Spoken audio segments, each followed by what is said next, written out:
अस्सलाम वालेकुम। तो ये वीडियो स्पेशली उन स्टूडेंट के लिए जो कि सीखना चाहते हैं प्रिस्क्रिप्शन के बारे में, यानी डॉक्टर की पर्ची के बारे में। वो सीखना चाहते हैं कि डॉक्टर ने क्या क्या चीज़ें लिखी है और इनको हमने किस तरह से समझना है।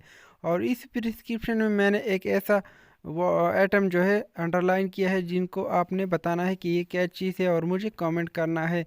तो इसके बारे में मैं आपको स्टेप बाय स्टेप बताऊंगा कि ये कौन से आइटम है और आपने इसको किस तरह से पहचाने हैं और ये किस चीज़ के लिए है। तो चलते हैं वीडियो की तरफ और वीडियो जो है स्टार्ट कर लेते हैं। तो पहले बात कर लेते हैं उन प्रोडक्ट के बारे में जो कि प्रिस्क्रिप्शन में लिखी है। तो फर्स्ट नंबर पे हमारे पास आती है गेबलिन। उनकी अगर हम फार्मूलेशन की बात कर ले तो इनका फार्मूला है प्री गेबलिन 100 mg, जो कि दर्द के लिए इस्तेमाल होता है। तो नेक्स्ट हमारे पास आती है निम्स टेबलेट और इनकी अगर हम फार्मूलेशन की बात कर ले तो इनका फार्मूला है निम्सोलाइट 100 mg, जो कि सामी कंपनी इसको बनाती है। और इनका इस्तेमाल हम दर्द के लिए, यानी जिस्म में किसी भी किस्म दर्द के लिए आप निम्स टेबलेट का इस्तेमाल कर सकते हैं। तो नेक्स्ट हमारे पास आती है टेनॉर्मिन 100 mg और इनमें आपको 50 mg और 25 mg के पैकिंग में मिल जाएगा। और इनकी अगर हम फार्मूलेशन की बात कर ले तो उनका फार्मूला है एटेनोलॉल, जो कि ब्लड प्रेशर को कम करने के लिए इस्तेमाल होता है। यानी जिनका ब्लड प्रेशर ज़्यादा होता है उनके लिए टेनॉर्मिन टेबलेट का इस्तेमाल किया जाता है।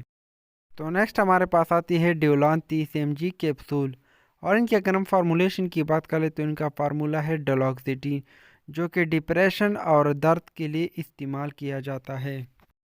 तो नेक्स्ट हमारे पास आती है एस्कार्ट 75 mg और इनकी अगर हम फार्मूलेशन की बात करें तो इनमें आपको एस्प्रिन 75 mg मिल जाएगा। तो जिन लोगों का खून गाढ़ा होता है तो खून को पतला करने के लिए एस्प्रिन यानी एस्कार्ट का इस्तेमाल किया जाता है। ख़ासकर जो बीपी के मरीज़ होते हैं यानी ब्लड प्रेशर के मरीज़ होते हैं उनके लिए एस्प्रिन टेबलेट का इस्तेमाल किया जाता है। तो चलते हैं प्रेस्क्रिप्शन की तरह, लेकिन उससे पहले अगर आप मेरे चैनल पर नए हैं और इस तरह की मज़ीद वीडियो आप चाहते हैं तो आप मेरे चैनल को सब्सक्राइब कर सकते हैं। तो आप यहाँ पे देख सकते हैं कि प्रिस्क्रिप्शन में मेडिसन लिखी है जो कि आपको पहचानने में बहुत आसानी होगी क्योंकि मैंने पहले आपको बता दिया है। तो फर्स्ट नंबर पे हमारे पास लिखी है TENORMIN यानी टेनॉर्मिन 100 mg और इनकी अगर हम इस्तेमाल की बात करें तो इनका इस्तेमाल एक रोज़ाना है खाने के बाद। तो नेक्स्ट नंबर 2 पे हमारे पास आती है कैप्सूल ड्यूलान 30 mg और इनके अगर हम इस्तेमाल की बात करें तो इनका इस्तेमाल 2 टाइम लिखा है खाने के बाद। तो नंबर 3 पे हमारे पास आती है एस्कार्ट 75 mg टैबलेट और इनकी अगर हम इस्तेमाल की बात करें तो इनका इस्तेमाल एक रोज़ाना लिखा है खाने के बाद।